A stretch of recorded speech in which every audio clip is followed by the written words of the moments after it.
संविधान सभा में जितनी तीखी गरम बहसें भाषा के सवाल को लेकर हुईं, उतनी किसी और विषय पर नहीं हुईं। देश की राजभाषा, प्रदेशों की राज्य भाषा, मुख्तलिफ सूबों के बीच संपर्क की भाषा जैसे टेढ़े सवालों पर तमाम तरह के विचार थे, तमाम तरह की बातें। पर देश की भाषा और ख़ास करके हिंदी, हिंदुस्तानी और अंग्रेज़ी को लेकर तो झगड़ा संविधान सभा के बनते ही शुरू हो गया था। 10 दिसंबर 1946 को संविधान सभा की दूसरी बैठक में ही जब प्रोटेम स्पीकर डॉक्टर सच्चिदानंद सिन्हा अध्यक्षता कर रहे थे, एक अजब बखेड़ा खड़ा हुआ। सभापति महोदय, मैं चाहता हूं कि संशोधन में क्या मैं माननीय सदस्य से ये पूछ सकता हूं कि क्या वो अंग्रेजी नहीं जानते? मैं अंग्रेजी जानता हूं, मगर हिंदुस्तानी में बोलना चाहता हूं। बहुतेरे सदस्य हिंदुस्तानी नहीं जानते। उदाहरण के लिए श्री राजगोपालाचारी को ही ले लीजिए। जो हिंदुस्तानी नहीं जानते उन्हें हिंदुस्तान में रहने का अधिकार ही नहीं है। जो लोग यहाँ भारत का विधान निर्माण करने के लिए आए हैं और हिंदुस्तानी नहीं जानते, वे इस सभा के सदस्य होने योग्य नहीं है। बेहतर होगा कि वो सभा छोड़कर चले जाए। ऑर्डर। सभापति महोदय, मेरा संशोधन यह है कि प्रोसीजर कमेटी अपने नियम पहले हिंदुस्तानी में बनाए और उसके बाद उसका अंग्रेजी में अनुवाद किया जाए। प्लीज। एक भारतीय होने के नाते मैं ये अपील करता हूं कि जो इस देश को आजाद करने के लिए तुले हैं, उसके लिए संघर्ष कर रहे हैं, उन्हें अपनी भाषा में सोचना और बोलना चाहिए। Order. I do not permit you to proceed anymore. आपको मेरी बात सुननी पड़ेगी। Resume इस your देश की seat भाषा now. हिंदुस्तानी ही होगी। Resume your seat just now.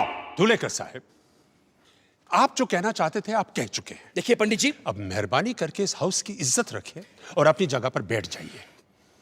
Dhulekar साहब, हाउस में इज्जत रखना बहुत जरूरी है। ये कोई झांसी की आम सभा नहीं है जहां जोर जोर से भाइयों और बहनों चिल्लाकर भाषण झाड़ना शुरू कर दें। समझे? आइए, चलिए। देखिए पंडित जी, चलिए। पंडित नेहरू चाहते थे कि हिंदुस्तानी देश की राजभाषा बने। बरसों से महात्मा गांधी भी भारत भर में हिंदुस्तानी जबान और नागरी लिपि के प्रचार प्रसार में लगे हुए थे। वो जानते थे कि एक दिन आज़ाद हिंदुस्तान में हमें राष्ट्रभाषा और राजभाषा का सवाल सुलझाना होगा। और अपनी शहादत के थोड़े ही दिनों पहले उन्होंने हरिजन अखबार में इस बात पे लिखा भी था। हिंदुस्तानी भाषा को न संस्कृत निष्ठ हिंदी बनाना चाहिए, न फारसी भरी उर्दू। इसे तो दोनों का एक मीठा सा मिश्रण होना चाहिए।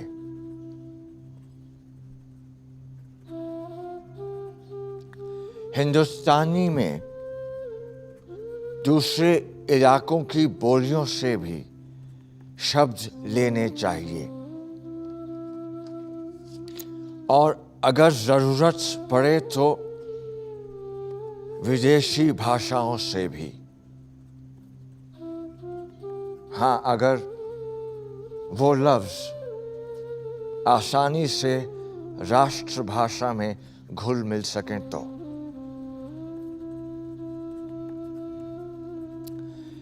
इस तरह हमारी राष्ट्रभाषा को एक ऐसी शक्तिशाली जबान बनाना होगा जो सारे इंसानी विचारों को और जज्बों को बयान कर सके।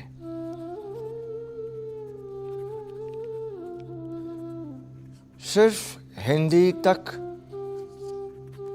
या उर्दू तक अपने आप को सीमित रखना तो देश की अक्ल और आत्मा के साथ अपराध होगा। मार्च 1947 में ही फंडामेंटल राइट्स सब कमेटी की बैठक में ये तय किया गया कि हिंदुस्तानी संघ की राजभाषा और सरकारी कामकाज की भाषा होगी, जिसे नागरिक अपनी पसंद से देवनागरी या फारसी लिपि में लिख सकेंगे। अंग्रेजी तब तक दूसरी राजभाषा होगी जब तक संघ इसे कानूनन ज़रूरी समझे। पर जैसे ही देश हिंदुस्तान और पाकिस्तान में बटा, हिंदुस्तानी ज़बान भी बट गई, हिंदी वालों में, उर्दू वालों में। और क्योंकि पाकिस्तान ने उर्दू को अपनी राष्ट्रभाषा घोषित कर दिया था, हिंदी वालों ने तो ठान लिया कि उर्दू को वो पाकिस्तान भेज कर ही दम लेंगे। सभापति महोदय, अब जबकि हिंदुस्तान के 2 टुकड़े हो ही चुके हैं, तो हम इस बात को देखना चाहते हैं कि जो कॉन्स्टिट्यूएंट असेंबली बनी थी और उसका जो दृष्टिकोण था, क्या वो वैसा का वैसा आज भी रहना चाहिए या उसमें कुछ तब्दीली होनी चाहिए। उस वक्त मैंने कहा था कि हमारी असेंबली की भाषा हिंदुस्तानी होनी चाहिए। मैं आपके सामने अब ये बात पेश करूंगा कि आप कृपा करके इस पर विचार करें कि अब हमारी भाषा और उसके साथ क्या स्क्रिप्ट या लिपि होनी चाहिए। मिस्टर धूलेकर, मैं समझता हूं जो सवाल हमारे सामने पेश हैं, आप उससे बहुत दूर चले गए हैं। इस वक्त जो चीजें हमारे सामने पेश हैं, उसके संबंध में क्या कहना चाहते हैं आप? उस वक्त तो डॉक्टर राजेंद्र प्रसाद ने श्री आर.वी. धुलेकर को चुप कराकर बैठा दिया, पर 2 दिन बाद हुई कांग्रेस सदस्यों की एक मीटिंग में ये प्रस्ताव रखा गया कि अब से हिंदुस्तानी नहीं, हिंदी राजभाषा होगी।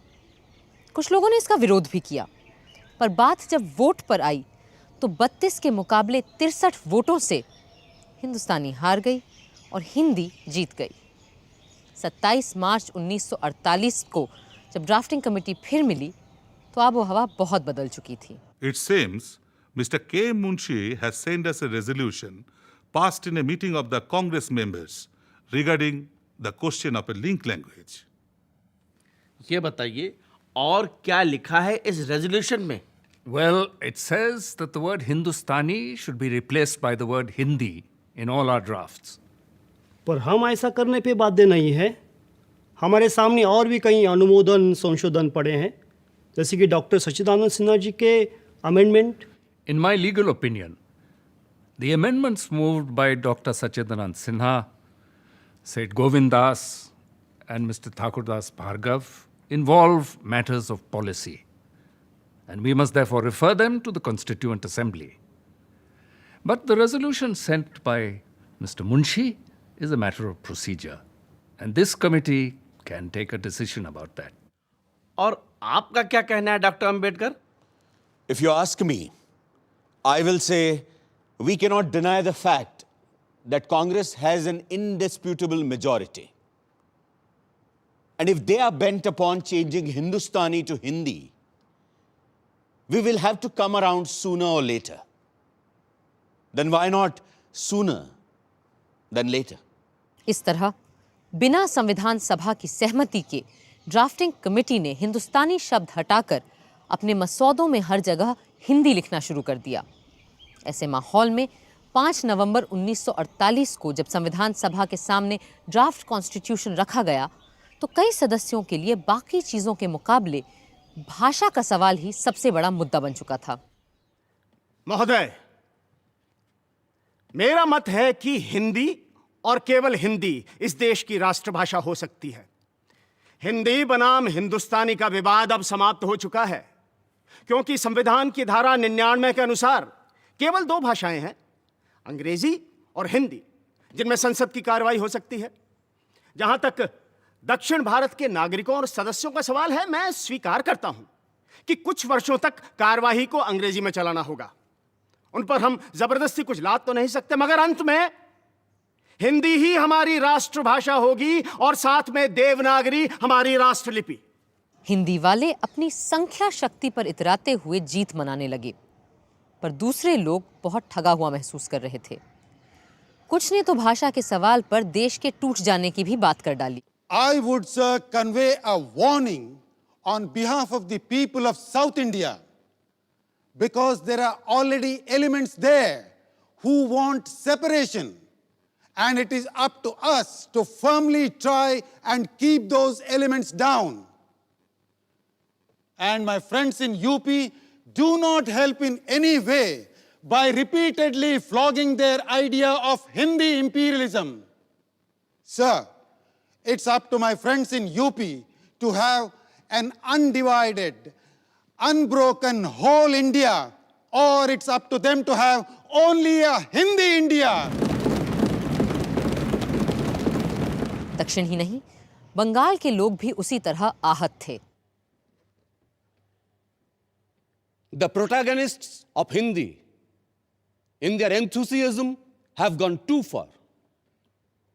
It is no use repeating ad nauseum the new dictum that independence will be meaningless if we do not all start talking in Hindi or conducting official business in Hindi from tomorrow.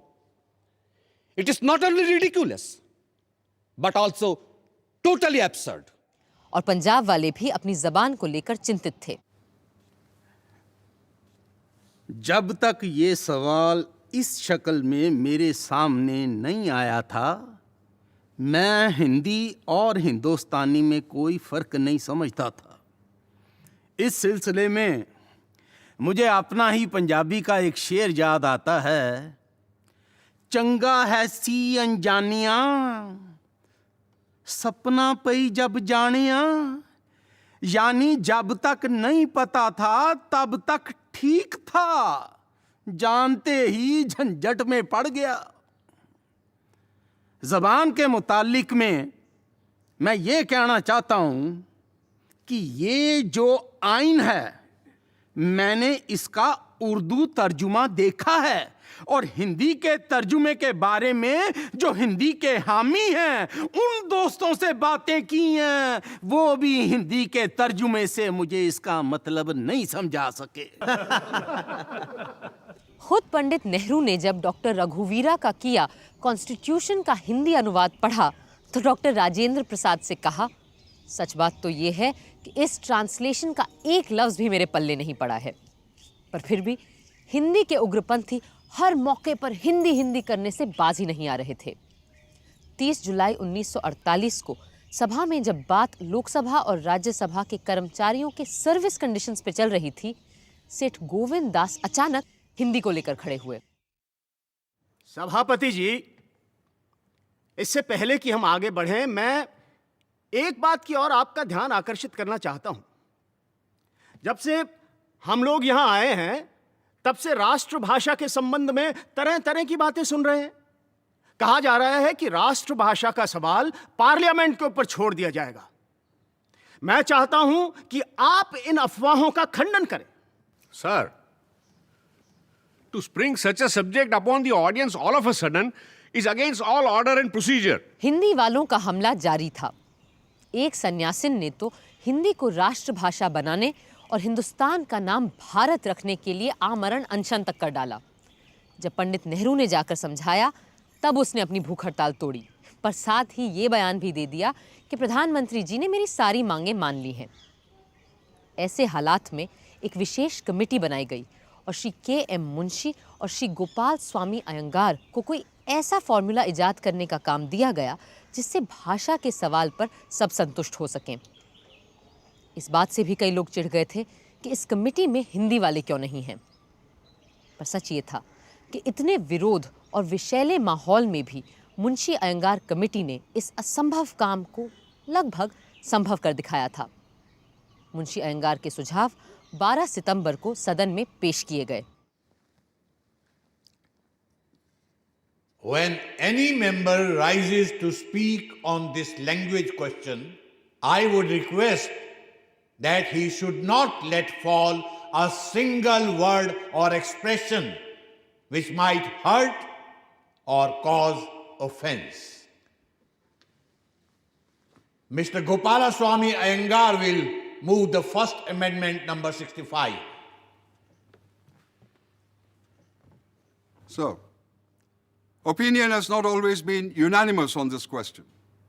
There was, however, one thing about which we reached a fairly unanimous conclusion, that we should select one of the languages of India as the common language of the whole of India.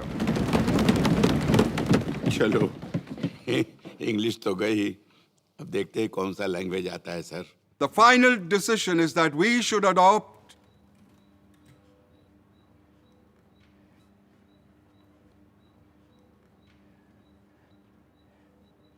Hindi as the language for all official purposes of the Union under the Constitution. The subsidiary decisions were that we had to keep English going for a period of 15 years until Hindi could establish for itself a position in which English stands today. No. So, I move that the official language of the Union shall be Hindi in the Devanagari script, and the form of numbers shall be the international form of Indian numerals. So, the whole world, with one or two exceptions, have adopted the international form of the Indian numerals. It is but right that we should keep in step with the whole world, or it should really be the other way. The whole world is already in step with us, who really gave these numerals to the world. Here. Now, sir, a few words regarding the language of the courts. Lawmaking and law interpretation require an amount of precision, and a number of expressions and words have acquired a certain definite meaning. And until we reach that stage in regard to the Hindi language, and I do not think at present Hindi language is anywhere near it, my own feeling is that English language will last in forms of bills and laws and interpretation of such laws, but not for much longer than 15 years.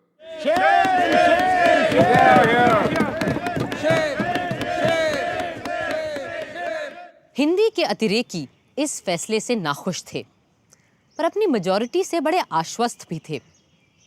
वो भूल गए थे कि लोकतंत्र में संख्या शक्ति का इस्तेमाल सोच समझकर और अल्पसंख्यकों की भावनाओं का आदर करके ही किया जाना चाहिए। भाषा का विषय 95% हल हो गया है महोदय, और जो 5% बाकी है उसमें कुछ सैद्धांतिक बातें हैं। उन सिद्धांत की बातों को यदि हमारे दक्षिण भारत के माननीय सदस्य और दूसरे प्रांतों के सदस्य स्वीकार नहीं करते तो उन्हें हमें भी वैसी ही स्वतंत्रता देनी चाहिए कि हम भी अपने सिद्धांतों पर अडिग रहें, और बिना किसी प्रकार की कटुता आए हम ऐसी बातों को बहुमत से निपटा लें। हम हिंदी का पक्ष लेने वालों पर यह आक्षेप लगता आया है कि हम इस विषय को सांप्रदायिकता की दृष्टि से देखते हैं। हम उर्दू से प्रेम रखते हैं, मगर उर्दू भाषा ईरान और अरब की तरफ देखती रही है। उर्दू भाषा केवल मुसलमानों की अकेली भाषा है, यह मैं नहीं कहता, मगर मैं यह अवश्य कहूंगा कि हिंदी के समर्थक सांप्रदायिक नहीं हैं, जो उर्दू का समर्थन करते हैं वे सांप्रदायिक हैं। यह बात सत्य है कि सेकुलर स्टेट को हमने मान लिया है, मगर हमने इसका यह अर्थ तो कभी नहीं समझा कि सेकुलर स्टेट मानना अनेक संस्कृतियां मानना है। इस देश में हजारों वर्षों से एक ही संस्कृति चली आई है और यह परंपरा अभी तक कायम है। इस परंपरा को रखने के लिए और इस बात का खंडन करने के लिए कि हमारी दो संस्कृतियां हैं, हम इस देश में एक भाषा, एक लिपि रखना चाहते हैं। और यूं भाषा का सीधा सादा सवाल एक मजहबी सवाल भी बना दिया गया। You cannot make a language suitable for a modern world simply by a legislative vote. The suitability of the language requires great thinkers, great writers, philosophers, literateurs, dramatists, scientists, and many others. So I believe, without giving any offense, that Hindi is a language which is in a very rudimentary condition in this respect. And I submit that besides Hindi, there are other claimants. Naziruddin Ahmad साहब, हम संस्कृत पर और संस्कृत में आपके विचार सुनना चाहते हैं। Thank you very much for anticipating me. If we have to adopt, why should we not adopt world's greatest language? और इसे राष्ट्रभाषा के रूप में अपनाना चाहिए या नहीं, क्योंकि आजकल संस्कृत कोई बोलता तो है नहीं। Yes. And for that simple reason that it is impartially difficult to all. Bengal के श्री नजीरुद्दीन अहमद संस्कृत के विद्वान थे और हिंदी भी जानते थे, पर हिंदी न जानने वाले दक्षिण के मेंबरान के हाल तो और नाजुक थे। Sir, my respectful submission is that today Hindi is only a regional language and a provincial language.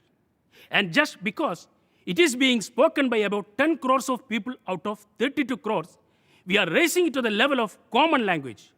I would call all languages spoken in India as our national languages. खुद यूपी से आए हिंदुस्तानी भाषी जनाब हिफ्जुर रहमान भी पशो पेश में थे। जनाबे वाला, मुझे याद है और मैं भूला नहीं हूं कि जब 30 जनवरी को वो अजीम और बहुत बड़ा हादसा पेश आया जब किसी जालिम ने गांधी जी को हमसे छीन लिया। उस हादसे से तकरीबन 3 रोज पहले गांधी जी से बिरला हाउस में मेरी बात हुई थी। तब महात्मा गांधी ने मुझसे कहा था कि मुल्क में अमन हो गया है और मुझे बहुत खुशी हुई है कि जिस तरह आपने दिल्ली में अमन कायम करने के लिए मेरा साथ दिया है, उसी तरह हिंदुस्तानी ज़बान के प्रचार के लिए भी हिंदुस्तान भर में कोशिश करनी होगी और इसमें आप लोगों को मेरा साथ देना होगा। उस वक्त मैंने उनसे कहा था, हम आपके साथ हैं। लेकिन आज यहां पर हिंदी को उसी हिंदुस्तानी की जगह रखा जा रहा है और गांधी जी के और कांग्रेस के 30 साल तारीख के खिलाफ गलत कदम उठाया जा रहा है। ये मालूम हुआ है कि हिंदी का मतलब उस जबान से है जो संस्कृताइज्ड हो, जिसमें उर्दू, अरबी, फारसी के अल्फाजों की जगह नए अल्फाज लाए जाएं। मेरे भाई सेठ गोविंद दास जी ने कहा कि उर्दू से उन्हें बहुत प्रेम है, लेकिन उर्दू मुसलमानों की जबान है। श्रीमान, मैंने ये कभी नहीं कहा कि उर्दू मुसलमानों की भाषा है। एक खास फिरके की जबान मानकर ही आपने एतराज किया था। इससे तो बाहर की चीजें ही जाहिर होती हैं। मैं गुजारिश करूंगा कि उर्दू को मुसलमान ना ईरान से लेकर आए, ना स्पेन से और ना अरब से, बल्कि उर्दू हिंदू मुस्लिम की बोलचाल बाजारों, मकानों और गली कूचों से वजूद में आई। क्या आप नहीं जानते कि हाल ही के मजहबी शायर मोहसिन काकोरी ने पैगम्बर इस्लाम सल्लल्लाहु अलैहि वसल्लम की तारीफ की है। वो कहते हैं, सिमत काशी से चला है जानिबे मथुरा बादल, बर्क़ के कांधे पे लाई है सबा गंगा जल, खबर उड़ती हुई आई है जहां में ये अभी के चले आते हैं तीरथ को हवा पर बादल।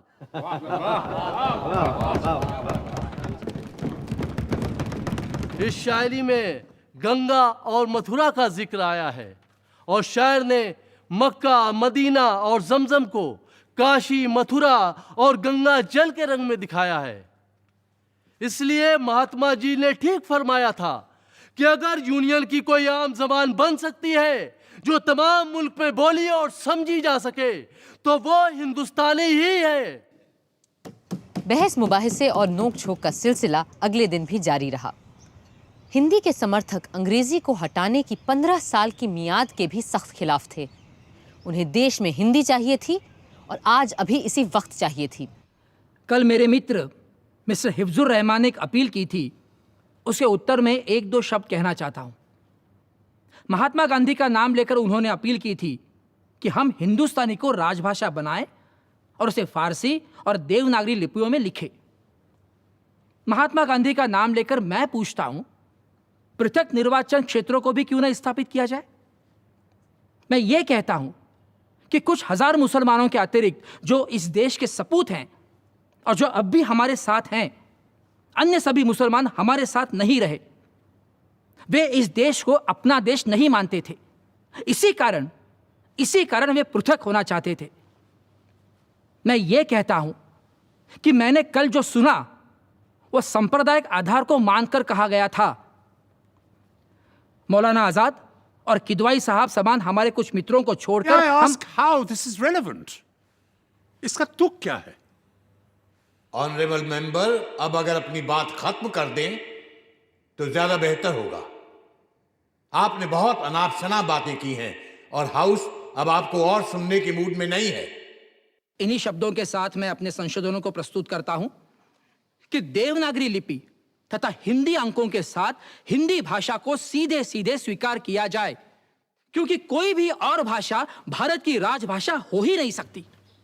Sir, before this unfortunate controversy was precipitated, I took it as axiomatic that Hindi would be accepted as the national language of this country.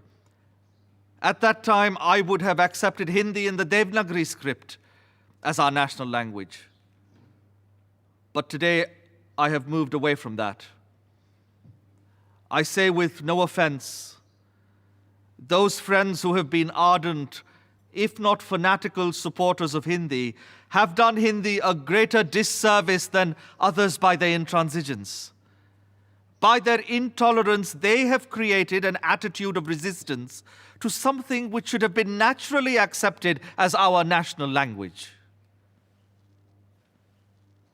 I have given this amendment of Hindi in the Roman script because I feel, looking at it objectively, looking at it with the greater interests of the country, we must accept the Roman script.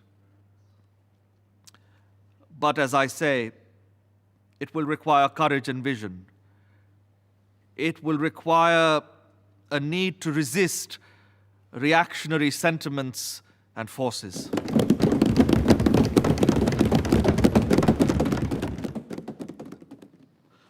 मैं सेठ गोविंद दास जी की तवज्जो उन्हीं की तकरीर की तरफ दिलाना चाहता हूं। सन 1945 की बजट स्पीच में इन्होंने ये कहा था कि मुझे बड़ा अफसोस है कि मैं अपनी तकरीर हिंदुस्तानी में नहीं कर सकता। सन 1945 में इनकी जबान हिंदुस्तानी थी, जो आज देवनागरी रस्मुल खत में हिंदी हो गई। इसका कोई जवाब है इनके पास? इसकी वजह यह है कि 1947 के पार्टीशन के बाद पाकिस्तान ने अपनी नेशनल जबान उर्दू होने का ऐलान किया। मैं हिंदी के खिलाफ नहीं हूं, लेकिन जब यहां की जबान हिंदुस्तानी है तो उर्दू के बारे में इतनी नफरत क्यों जाहिर की जाती है? अपनी मेजॉरिटी के जरिए आप इसको एकदम खत्म और बंद क्यों कर देना चाहते हैं? ये कौन कहता है? ये रेजोल्यूशन कहता है। तू मैं सिर्फ भाषा को लेकर ही नहीं थी। संख्याओं के 9 चिन्ह यानी 1, 2, 3, 4, 5, 6, 7, 8, 9 भी संविधान सभा में एक लंबी बहस का बायस बन गए थे। कुल 9 चिन्हों के सवाल पे ऐसा लगने लगा कि देश के 9 टुकड़े न हो जाएं। A new dispute regarding numerals has also cropped up. And the issue is whether the numeral should be of international form or Devanagari form. Crores of our South Indian friends are insisting that they will not yield on this point. Sir, those whose mother tongue is Hindi will only learn Hindi. But we in the South, we have got to study not only Hindi, but also our own mother tongue. You in the North will have to realize what sacrifice we are making. Sir, with these words, I appeal to Hindi